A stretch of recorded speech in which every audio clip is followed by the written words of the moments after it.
Hello. Good evening. Hello, my darlings. It's Michaela. So I have been doing a bunch of research, and the truth is, so we're going to be talking about GLP-1's impact and exposure. And this is really meant to share things that I didn't know about. I am not the expert on GLP-1's. I am an expert on fat loss and how the body works in a variety of ways.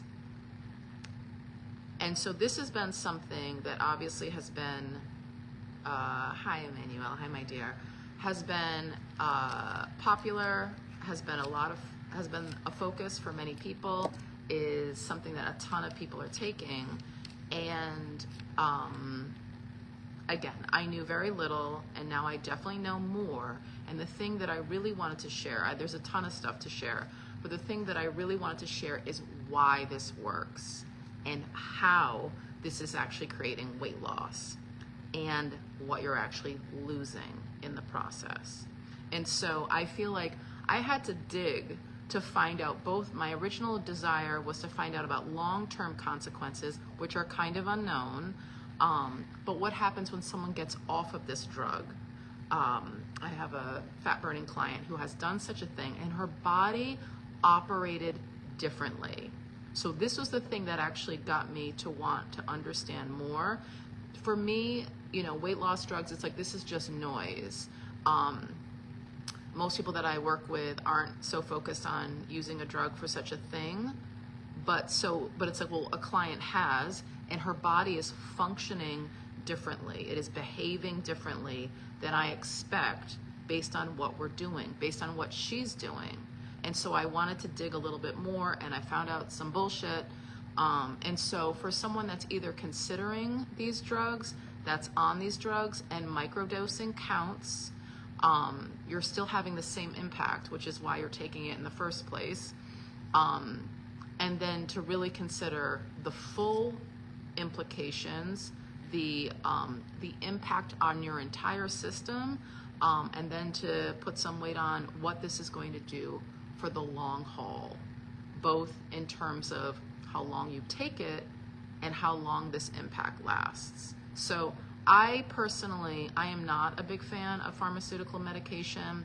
I am of the mindset that you take what you need, you do what you need to do, and hopefully it's something that's a little more urgent, right? Like we have a bit of a crisis, we have an emergency, so we take something to help us, and then we either heal or we, you know, this thing runs its course and it reduces the infection, you know, we're through the pain, we've healed, you know, and maybe lifestyle stuff is the stuff that steers us away from needing to be reliant on a drug, or maybe you do have a particular situation that requires this for life. But in my opinion, staying away from medication is a smart move, and this is something that has so many visible detriments. This has so many glaring, compromising side effects, and there are more that we're going to talk about. All right, so this is going to be just like a teeny tiny bit haphazard, because I went back to the original video that I started to get some eye-opening information about, and I looked at the wrong one. So now I have even more information. But the thing that I wanted to say is that, so GLP-1's, glucagon-like peptide 1, this is something that our body creates, but the big deal is that it is meant to happen in a very temporary fashion. So I'm going to just kind of like walk through what this does, how it's meant to be functioning, how it does function in a healthy body, a natural setup, and then we're going to talk about what happens when we put a chemical version in our body and it operates in a way that it's not intended to. Okay? So Anyway, so GLP-1 in our body, everyone's, is someone that, so natural, a natural makeup, this is something that's released after eating. So this is why it helps with hunger. So after we eat, we're not hungry, right? So GLP-1 is a hormone that is partially, fully, mostly responsible for that. So basically, what it does in a normal physiology, it slows gastric emptying. So it slows your stomach emptying its contents. It spreads glucose out over time, which helps to lower the need of insulin that we have to manage that blood sugar. And it also helps reduce insulin resistance. Amazing. GLP-1 in a typical body, me, you, who's not using a drug, basically it increases the nutrient extraction and absorption by that slowing. It's helpful. It is a timing hormone. It is a temporary hormone. It's only supposed to be released around eating. It's rapid acting and it's brain connected. So this is in a normal body, free from substances. This is what it does. It's context dependent based on eating. That's when it is supposed to be present. So in a normal balance, GLP-1 goes up after meals. It goes down between meals. A hormone glucagon goes up when we're not eating. This mobilizes blood sugar, enables us, it converts it into fat in our bloodstream, converts fat into blood sugar to keep our blood sugar at a certain level between meals. If we get a little hungry, this is like a passive way to speed up weight loss. Allow yourself to get a little hungry if you're not on a GLP-1. And it lets insulin go down when we're eating, which also allows our fat to be used for fuel. So that's a normal balance. And that natural rhythm is considered a metabolically flexible body. Our hormones are going, they're moving in a harmonious fashion in conjunction with each other. When we have a forced GLP-1, when we are using a drug that's trying to mimic a natural GLP-1, which is not there all the time. This is there all the time. So we have chronic satiety when we take a forced GLP-1, which means that we eat less. This is the biggest thing. And so I'm gonna maybe have a little segue. I hope this isn't too long because there's so much to say about this. I feel like there's so much that's wrong about this. This is my opinion, and I'll make a little disclaimer at the end regarding who this might be for, how you might use it. Not a doctor, not a scientist, not an expert on medication, on GLP-1s at all. But now as a more conscious consumer and understanding a bit more about how the body works and how this works, there are things you might want to think about if you're considering it. So this is the biggest thing. So I'm someone who helps people with weight loss, and an element of what we do is either intermittent fasting, where we're not eating for many hours out of the day. Maybe some of us get to the point of eating once a day, and right now I have fat burners that are not eating for close to 2 days. So my question, when GLP-1 came onto the forefront in my world, it's well, some of the symptoms that are being celebrated are also what fat burners experience. Less hunger, no cravings, increased satiety, ability to go for long amounts of time without food or needing less food. And so I felt a little confused. It's well, I know that that is an effective way to lose weight, and it's not compromising. It's actually health enhancing when the body has the ability to clean itself up, to actually fight off or break down defunct cells, cancerous cells. fasting is like sleeping. It's so restorative. So it's like, well, if you're exhibiting some of the symptoms that I actually know to be beneficial, maybe this is okay. I don't know. But the deal is, it's not. And one reason regarding weight loss is that when you are taking a GLP-1, you have a feeling of chronic satiety, but it's not because you're not actually hungry. You just have your hunger signals suppressed. So when you have your hunger signals suppressed, so in a fat-burning body, we just don't have hunger because we've groomed ourselves to be able to access our body fat for fuel. So our hormones are working in symphony and concert to support that access. So when a fat burner doesn't eat all day and they're comfortable, that's why they can do it, it's because they're using their body fat for energy, and their hormones reflect that. Or rather, the flip side, the hormones are set up to keep the body comfortable and to keep access to this endless fuel source, and therefore they can not eat and lose weight. But for someone who's using a GLP-1, their hunger is present, but the experience of it is suppressed.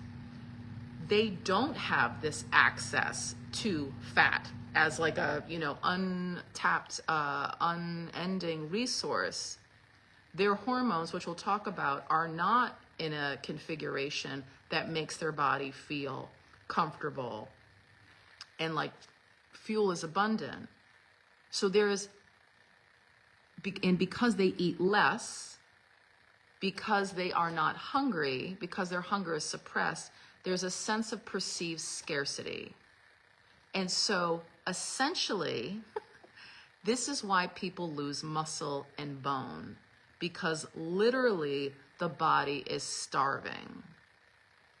So something that people will say with fasting, oh my God, you're starving yourself. And it's like, not at all, because we have access to energy and we're not hungry because of that access.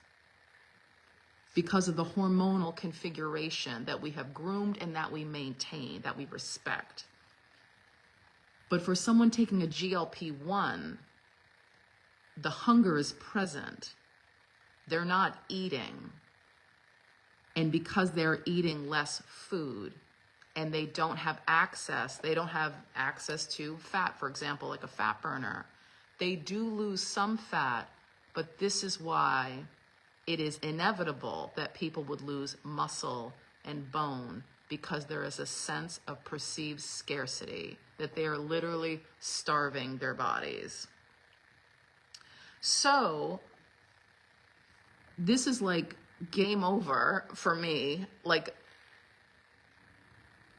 that breakdown, that compromised structural element to taking this drug, like that is why weight loss happens. It is some fat and it is absolutely muscle and bone, because the body feels like it is starving. So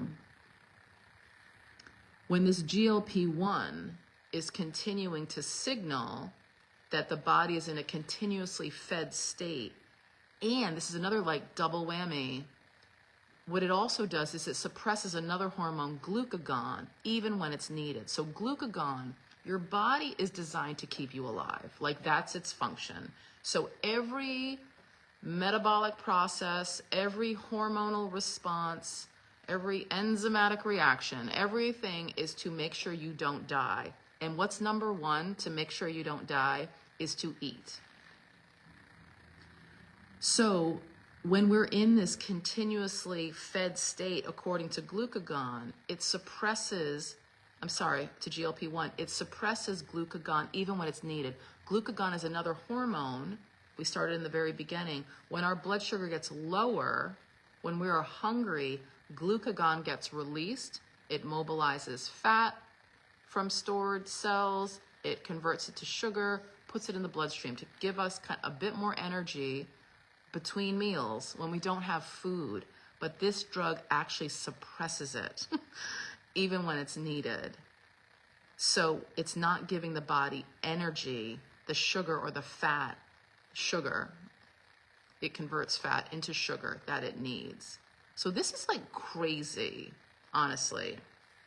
So that's why it works, because it is starving your body.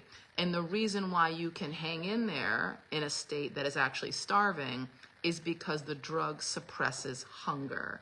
And the reason why it suppresses hunger is because in its natural state, it is present only after meals. It is fleeting, it is short, but that's not how we're using it. So then just some biological costs, like muscle. So if we know now that the body is in a state that where it feels like it's starving because hunger is suppressed and we're eating less and we don't have easy access to our body fat, we haven't set that up, and we're not making our body figure it out because we're just suppressing hormones that could actually help us in the effort. Muscle is lost. We reduce, what do I want to say? It reduces our metabolism. It reduces our longevity. It reduces our basal metabolic rate, which is just like how many calories we're burning, to lie in bed all day. It decreases insulin sensitivity, and this is something that is huge for health. This is huge for weight loss. It reduces strength and resilience. So when people say like, oh, you just lift weights, like if you're worried about muscle loss on a GLP-1, you just lift weights. And I'm thinking, what are you even talking about? Like if you lift weights, if you're concerned about muscle loss, you need to feed muscle and then stress it with weights. But if you're not eating, and then as we keep going on, actually, your body can't actually break the protein down because of the disruption of the acid and the enzymes in it, in the stomach. So this is such a fucked system, honestly. Cost number 2, metabolic rebound. So calorie restriction without metabolic repair, it causes and disrupts the body's ability to sense, distribute, store, and release energy again. So it's like the body can't respond accurately. And so what ends up happening is, like, we never get a downtime from this drug.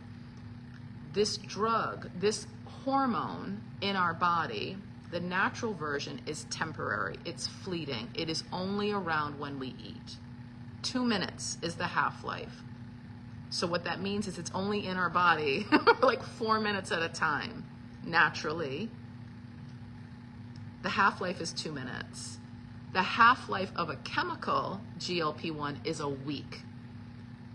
So the full life is 2 weeks. People take an injection once a week.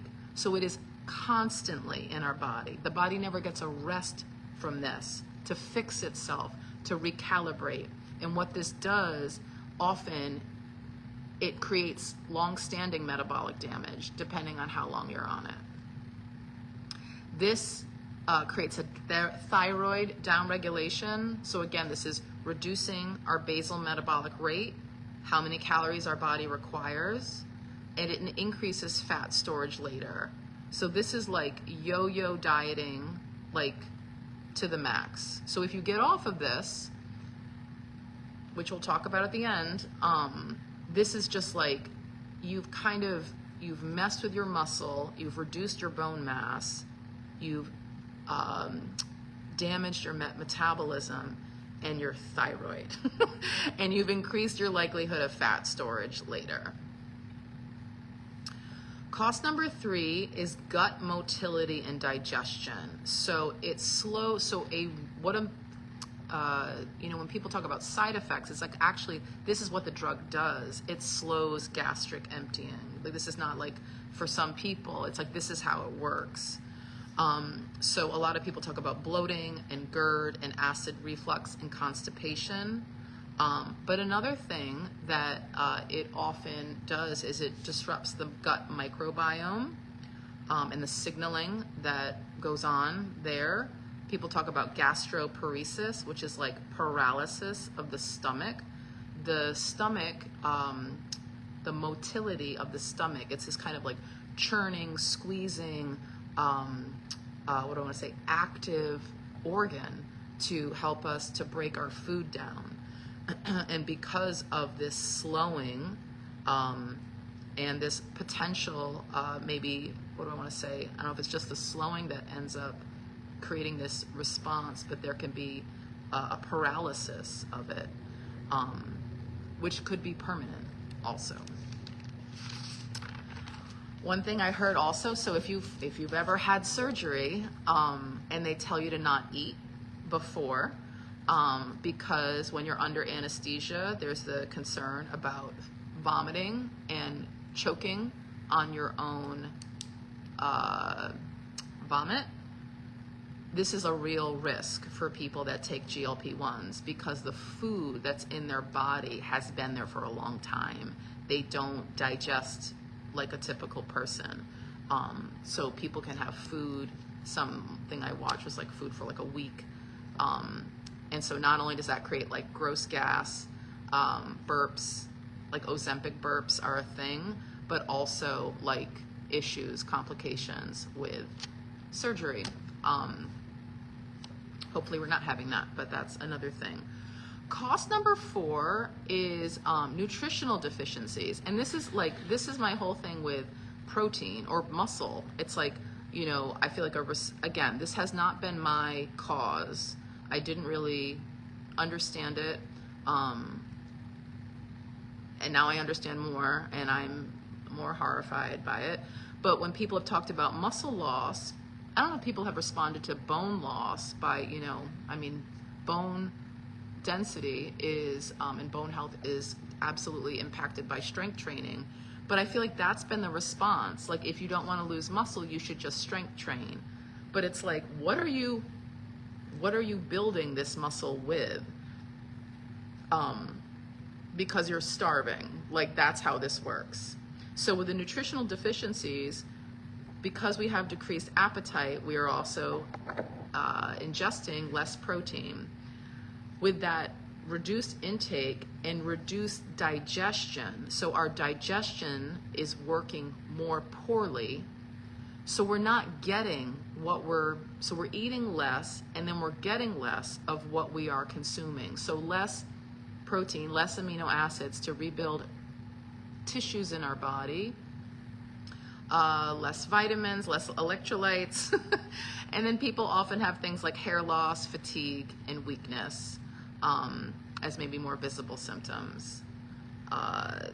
Another thing is that people just don't know how this is going to impact the body decades later. But the thing is, if we're compromising our building blocks, amino acids are like the building blocks of life, of our body. If we're compromising that from the ground up, it's like, what happens when we're not continually fixing our foundation years later? Cost number 5 is the hormonal and neurological feedback. And so hunger hormones don't disappear. I think that's a really great thing to recognize. They're just suppressed temporarily. And so when we get off of these drugs, they become louder. This is something that I feel like I talk about with my fat burners, and I feel like many of them, seasoned fat burners, are aware of this. If the body feels compromised, it will allow us to do things that don't really work for it for a period of time. And then if you go too long, it will absolutely say, fuck it. Like, it'll push back in a big way. And so this is why, like, oh, I'll just undereat, right? I want to lose 20 pounds. I'll just eat, 500 calories a day. And it's like, not for very long, you won't. Because the body will push back when we do things that are extreme, which keeps us safe. This is not crazy. But anyway, so when you get off of these drugs, because there's been this suppression, my understanding is that, again, this pushback, we've been starving, literally, this is how this drug works, for however long. Then when we're kind of like, the hounds have been released again, these signals are louder, and we have increased food salience. And that's basically just like this urgency, this preoccupation, this chatter. The reward response around food is amplified when the drug is removed. Food tastes good. It's meant to. Food tastes good so that we will eat it.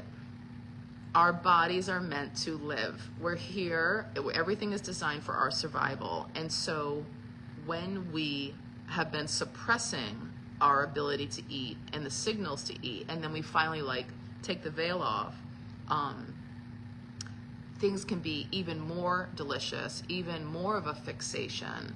And this can create increased cravings and overeating, which can also create a bit of like a pharmacological dependency on the drug. We'll talk about that in a little bit. And so is this worth it? I don't think so.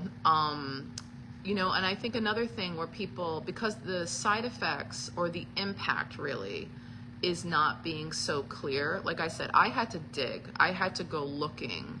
And it was because of a client whose body literally functions differently. And it's like, she was on this drug for just over a year, and it's like, I feel like things are like coming back. It's like, all right, weight loss is absolutely happening. Like, it's like you're feeling better, you have more energy. Like, there were some great things right at the start, but it's like, but the full-on response is just not the same as a typical fat burner. And it's like, I can only guess that it's like that this is the thing that has just kind of messed with stuff like under the hood.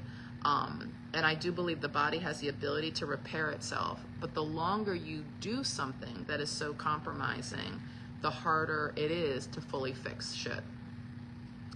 And so when a lot of people say like, well, I don't have nausea, you know, I don't have blah, blah, blah. It's like, because you don't have a visible symptom also does not mean that these things aren't going on. And the nature of the drug like does these very compromising things to create the effect that people are buying it for. So additionally, I'll just say, and this really rang true to me, I heard this in this research, that the body has a complicated and delicate system to sense low resources. I absolutely find this for myself and with fat burners. It's like, this is why we listen to the body so much, because there's so much information that we can get, need to get. It's super helpful to hear, so then we can either respond appropriately or we understand why something else is happening. So hormones like glucagon, this is like a hormone that rises, your pancreas releases this, but basically it mobilizes fat, converts it to sugar, puts it in the bloodstream when things are starting to get a little low, when we're starting to get hungry. Cortisol is a hormone that gives us access to sugar. This is a stress hormone, fight or flight, quick energy. Human growth hormone is another one that mobilizes fat, that like definitely helps with fat burning. But at any rate, when we mess with this shit, it's like we have this temporary benefit of sped up weight loss, but there's this whole mountain of shit that is not helpful and that is quite damaging. The other two things I wanted to say about this, and then I'll just kind of like wrap it all up. The thing that's so dark about this is that this is being so heavily prescribed, and it's like, I think they're called semi-compounds or something. There's like the straight drugs, right? And then there's like these kind of like generic versions, those are my words, that you can get for less money that aren't regulated. But I guess the people are being prescribed this like 60,000 prescriptions a week, something like that. The thing that I think is really something to pay attention to is that this is about money. Like, this is not about health. This is not about health. And so maybe actually we'll just talk about short-term stuff. So I feel like I've come across many women that are like microdosing, and it's kind of like it's still working in the same way. So it's like you're just starving a little, like you're just kind of fucking up your metabolism a little, you know? It's like, so my opinion is that there's a better way. I'm going to talk about fat burning because again, how I started this conversation was it didn't really, it's like, oh, right, that thing that people are using. And it's like, that's not my thing. Like I'm doing my thing, regarding how I know to help people with weight loss. But it's like, so if you want to use it, if you feel like you need an assist for a period of time, that might be the thing to think about. Like get in and get out. Don't stay. Because like, and I'm not even talking about the big deal things like eyesight loss or thyroid cancer. I made a little image. There are so many horrifying side effects that aren't just increased hunger, the fact that you're starving yourself, bone loss, muscle loss. But if you're going to use it, get in and get out. Have a plan, because hanging out forever is not a really good one. Additionally, if that makes any sense to get in and get out, to like use it for what it's worth, if you really want to, I think it's a terrible idea, for all of the reasons that we've already stated. You still need to have a different approach. Like you still need to do things that actually change things for real. I'll talk about fat burning in a little bit. Okay. But I think that dark side should have people be really aware of. This is a money-making move.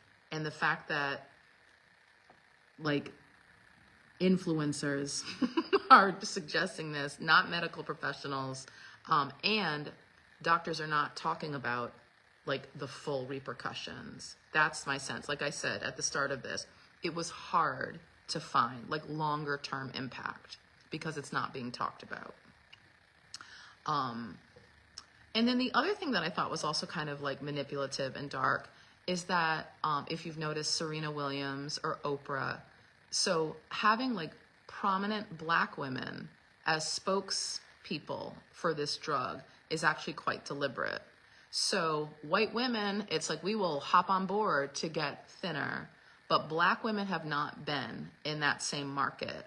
And now they're just expanding their reach by having women athletic, successful, advocate for this drug. So anyway, so GLP-1, it's made in our body. If you are someone that wants these same benefits in terms of the feeling of it, less hunger, no cravings, increased satiety, no food noise, those are such desirable characteristics. There's a way you can do it without screwing up your body in big ways. And once again, the reason why this drug works is because it is literally starving your body. That's why people lose muscle and bone. If this was primarily a fat loss drug, you wouldn't. But how it works that is why it takes that tissue as well. So anyway, so if you are someone that is now forearmed with your knowledge and still like wants what they want, is feeling frustrated by the change that you can't make, it's so reasonable to just think, I'll just take a pill. That'd be so freaking great. And it would be if there were no downsides. So if you are someone that wants a better way, that like wants long-term health with weight loss, aiding in your betterment, please consider getting your body into a fat burning mode. This is something that we're all made to do. And it's something that supports us in such beautiful ways. It makes weight loss easier. It makes our hormonal balance better. It increases insulin sensitivity. It helps with our long-term health. It helps slow aging. It's so preventative. I said earlier, we have an element of fasting in our approach. Fasting is like sleeping in terms of when the body repairs itself. It's so therapeutic. So if you are someone that like wants weight loss and wants something to be pretty clear cut, straightforward, even fast, fat burning would be an amazing move. And this is something that would end up costing you less time and less money now and in the future. So please be in touch for any reason. Please be in touch with any questions. Again, I did my research on this. Super happy to answer any questions that I can. There's limited information, honestly. Would love to. And if you are ready to embark upon a very different way that changes things radically and for the better, please consider Fat Burning Pro. We have 2 lengths programs, 5 weeks and 13 weeks. And it's meant to get you comfortably transitioned into burning your own body fat for energy. We have a new fat burner starting maybe at the very end of this week. And what was so adorable, she was in our group call today, and we're having a fat burner outing on Sunday in the Rhode Island area. I try to do this quarterly. And she was saying she started to talk about intermittent fasting, and my statement was, well, you don't start there. Like we don't start with not eating. She was asking like, what's the window I should be having my meals around in this first week? And that's not how intermittent fasting works best. You want to groom the body to get comfortable to be able to use its body fat, and then you do it. And then you can do more and more in terms of longer fasts, less frequent meals. It's super freeing. It's so logical. It feels great. And what's so fantastic is that there's clear signaling between your body and you. So you know what's up and you know what to do. Anyway, please consider that. Be in touch with any questions. I'm going to attach my sugar quiz underneath this video if you want to see where you fall, sugar burning to fat burning. Would love to have you check it out. And that is it, okay? So please don't use these horrific drugs. And again, I feel like they're portrayed as being quite benign, and in reality, it doesn't sound like they are at all. So get more education if you're considering them. I'm happy to share whatever I've learned, or more resources if you have an interest. But just know that even if you've tried everything, truthfully, most people that have done, like if you've been able to either do a lower carbohydrate diet or have really gotten in the groove with intermittent fasting, most people don't turn to these drugs because these effects, these tactics are just so much more effective without compromise. Okay, that's it. I hope this was great. Be in touch for any reason. Thank you for being here. Love to you, and until next time.